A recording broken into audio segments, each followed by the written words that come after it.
Thank you, Speaker Sir,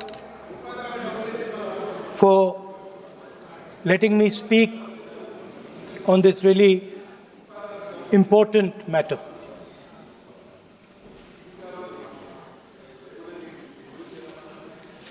Speaker Sir, have you ever wondered why Mahatma Gandhi laid such emphasis on Khadi?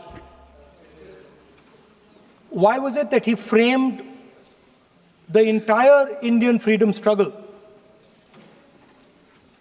around the concept of Khadi? And why is it that he only wore Khadi?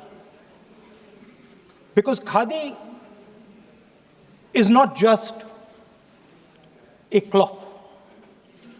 Khadi is the expression of the people of India.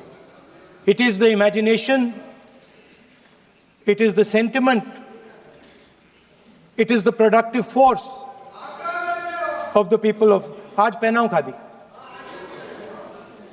It is the expression of the people of India. Speaker Sir, whichever state you go to, you will find different fabrics. There's the Himachali cap, Assamese gamcha, Banarsi sari, Kanchipuram sari, Naga jacket, and you will find that all these fabrics represent the people. When the people of Assam give you the gamcha, they're not just giving you a piece of cloth. They're giving you an expression. They're giving you a piece of their history, their tradition, their future, their imagination.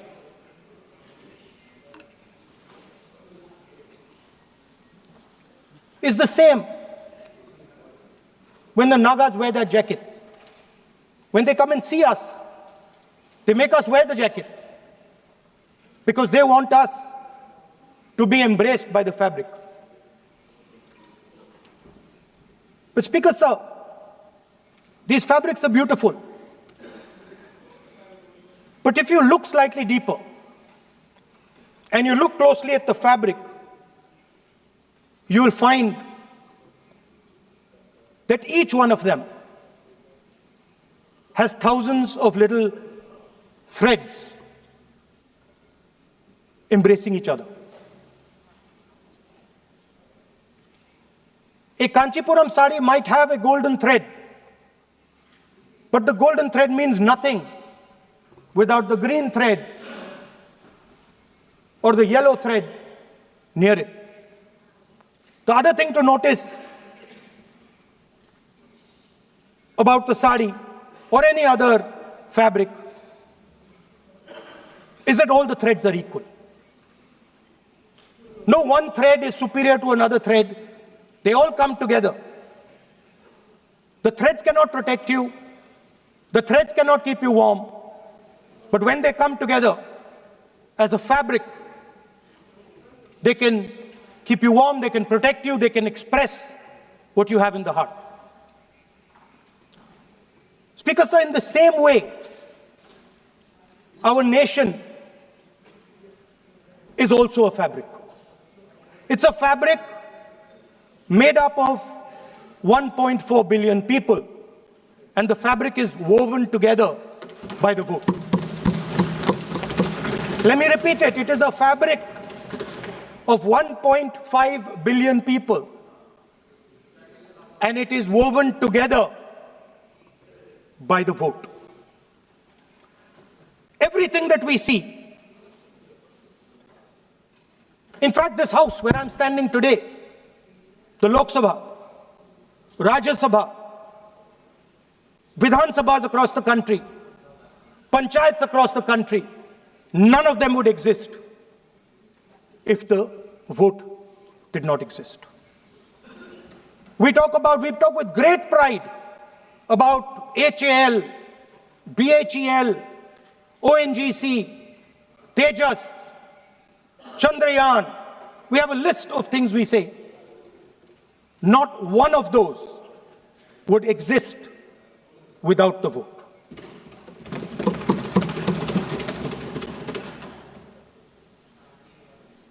Speaker, sir, it is the idea that every thread, every person in the Union of India is equal that disturbs my friends in the RSS.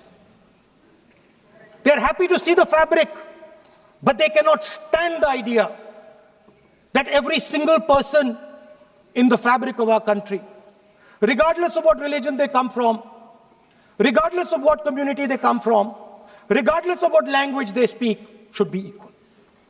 Because they fundamentally do not believe in equality. They believe in a hierarchy, and they believe that they should be on top of that hierarchy. Speaker, sir, on the 30th of January, 1948, 3 bullets pierced the chest of Mahatma Gandhi. Nathuram Godse assassinated the father of our nation. Today, our friends do not embrace him. Today, our friends have pushed him away. He's an uncomfortable truth. But that's not where the project ended. You see, as I said, everything has emerged from the vote. All the institutions have emerged from the vote.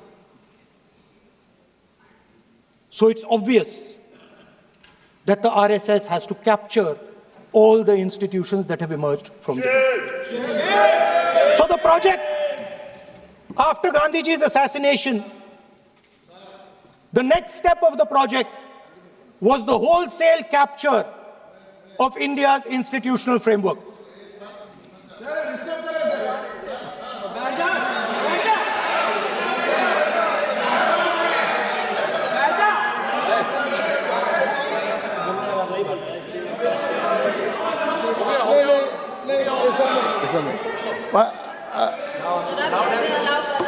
So what is this, sir? Sir, अभी नहीं पहना हुआ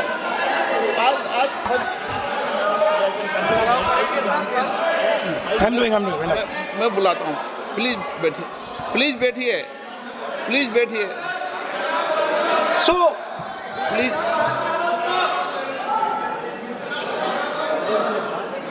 sir, आप बोले पर हाथ मत जोड़े।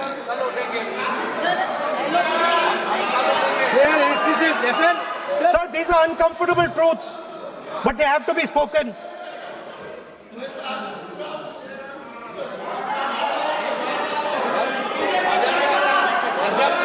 कितना खादी पहनते थे थोड़ा बता दे।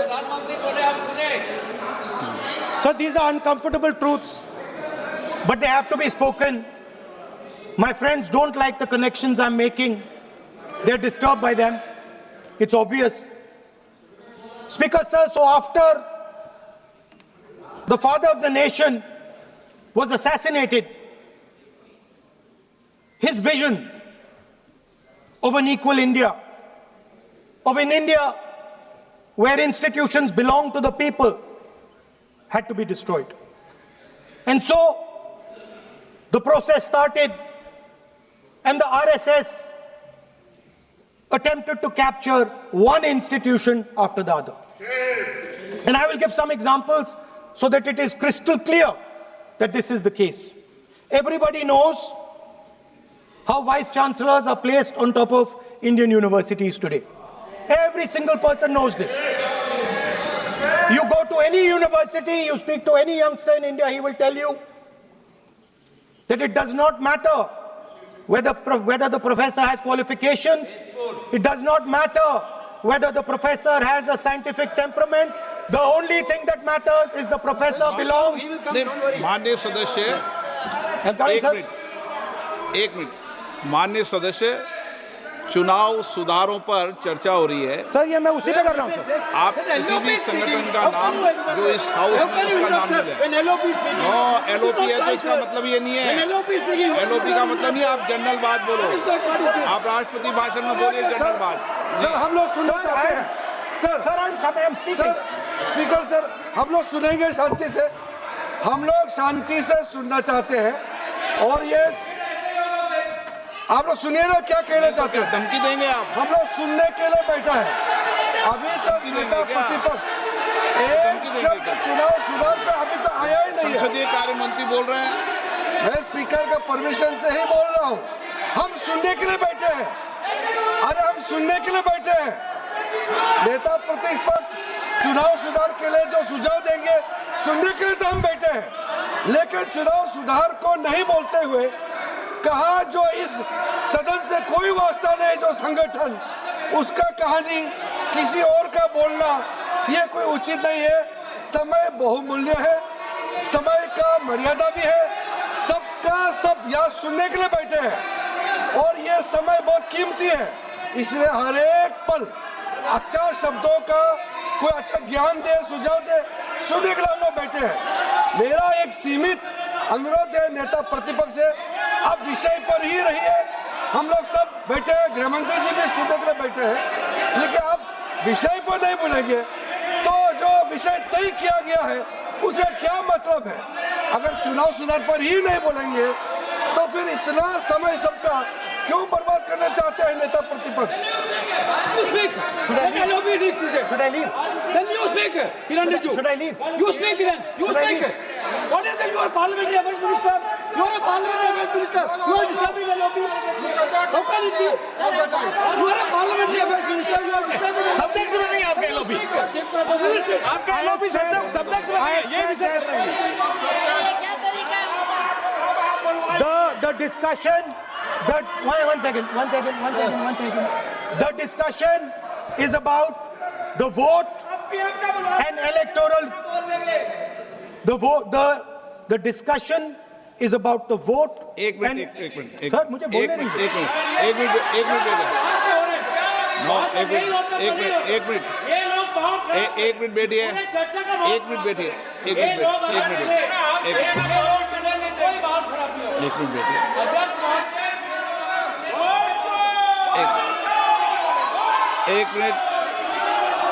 एक मिनट बैठिए। माननीय सदस्य मैं बैठे बैठे अनऑफिशियली बोल रहे हैं, उस विषय बोल रहे हैं। सदन की गरिमा को बनाए रखें, आसन को चुनौती देने का प्रयास मत करिए, ये ठीक नहीं है। Speaker sir, I want to make it very clear. Please. Speaker sir, I want to make it very clear. The discussion is about votes. The discussion is about the stealing of votes. The discussion is about the SIR, and I am framing my discussion about votes. Yes. And what is happening here is patently unfair. I am not being allowed to speak. I am being disturbed, and I put my protest here. I have done absolutely nothing wrong. I am talking about the subject.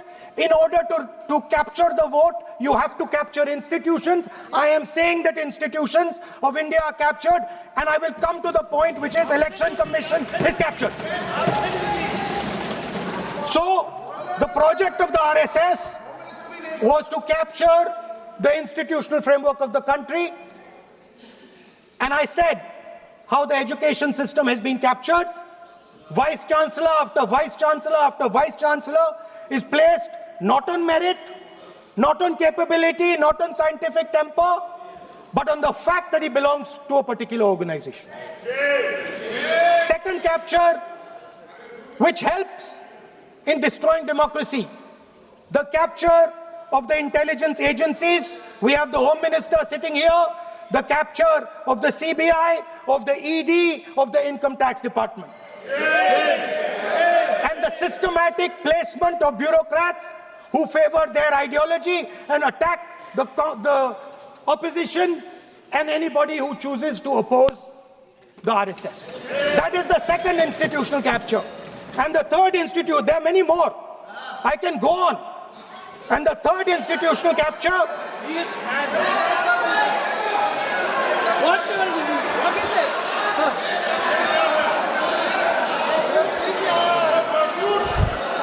Mr. Minister. मानिए please मानिए. Yes, become sonite.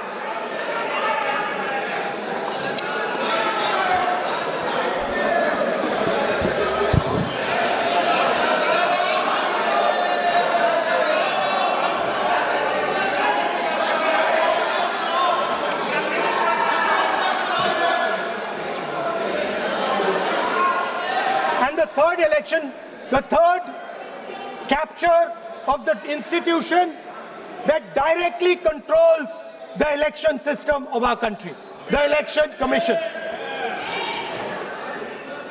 Now, I'm not saying this without proof. I have put forth adequate proof about how the Election Commission is colluding with those in power to shape the elections. But I want to ask three questions first, which will make it very clear that the BJP is directing and using the Election Commission to damage India's democracy. The first question, why is it that the CJI was removed from the selection panel of the Election Commissioner? What motivation could there be to remove the CJI? Do we not believe in the CJI? Of course we believe in the CJI. Why is he not in that room? I sit in that room. It is so-called a democratic decision. On one side, Prime Minister Narendra Modi and Mr. Amit Shah. On the other side, the leader of the opposition. I have no voice in that room. What they decide is what happens. So the first question, why is the Prime Minister and Amit Shah so keen on choosing exactly who the Election Commissioner is going to be? Second question, and even more devastating question, no Prime Minister has done this in the history of India. In December 2023, this government changed the law. They changed the law to make sure that no election commissioner could be punished for any action they take while they are election commissioner. Yes.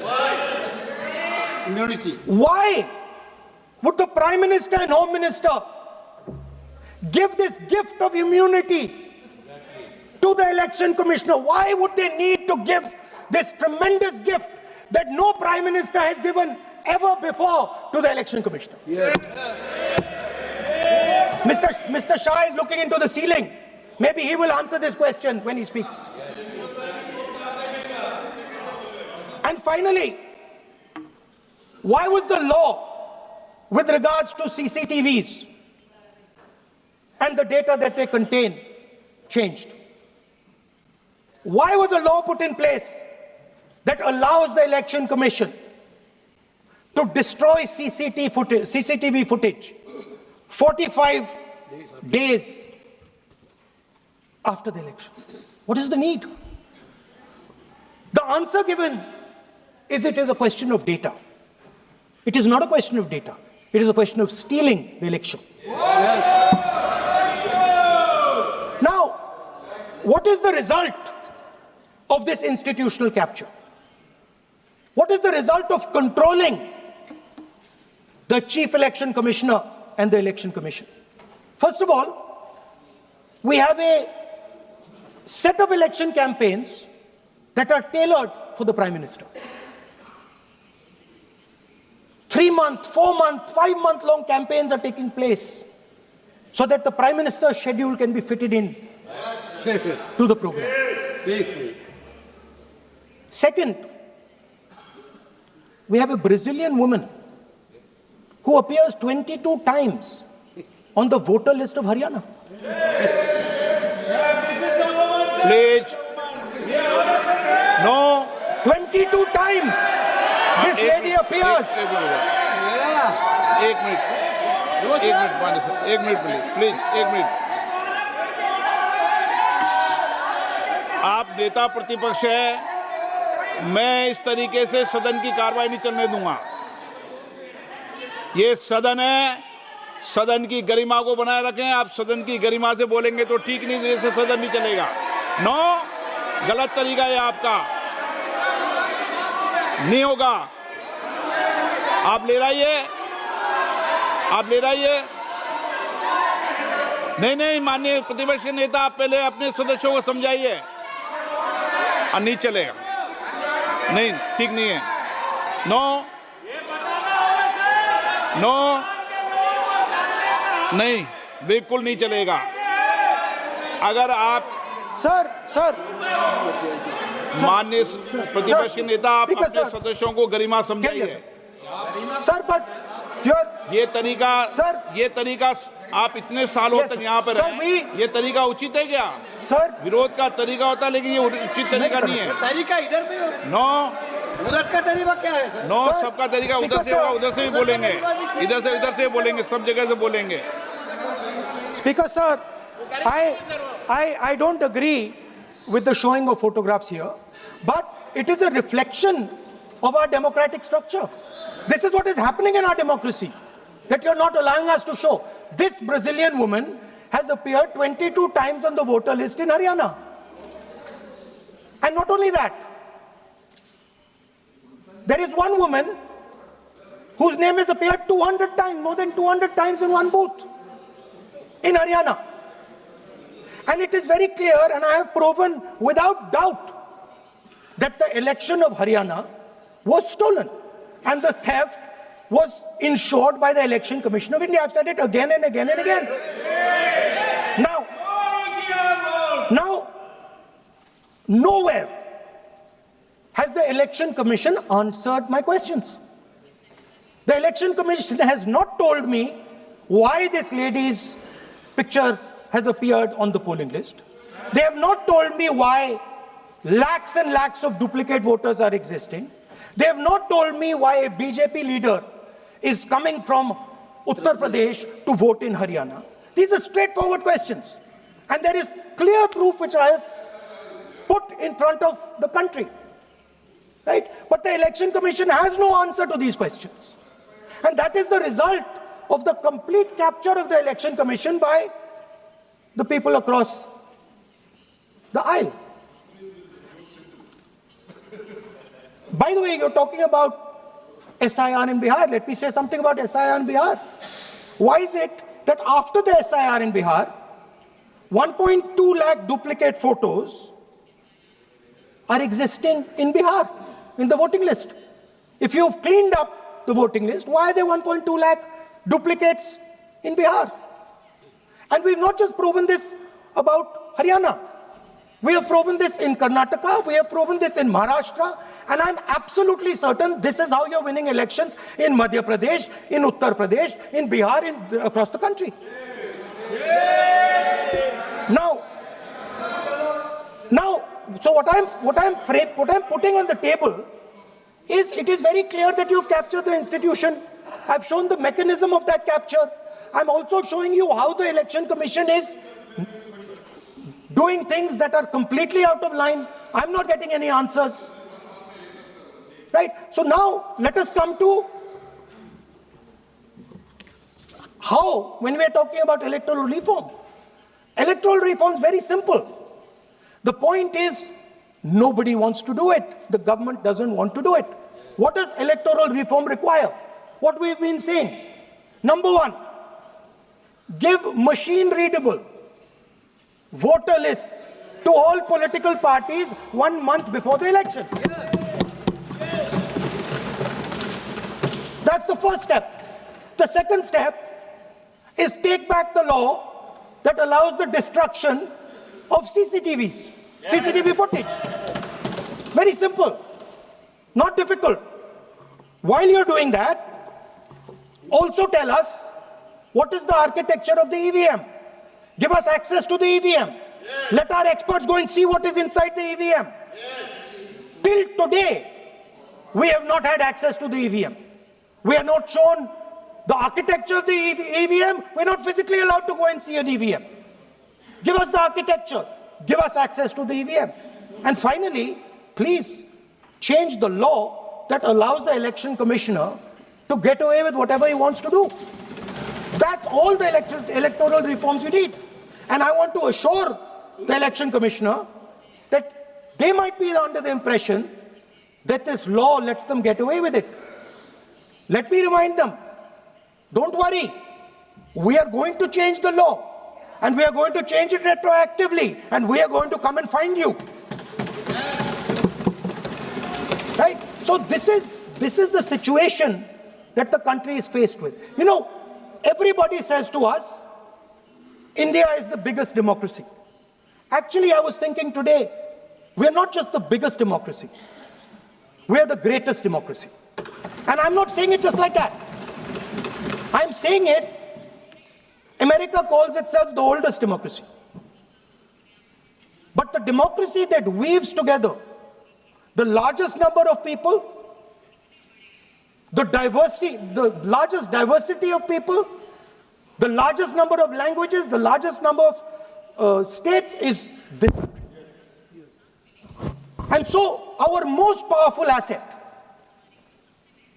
the thing that stitches together the entire concept of modern India, stitches together the fabric of modern India, brings people together, allows them to build this great nation, is being attacked by these people.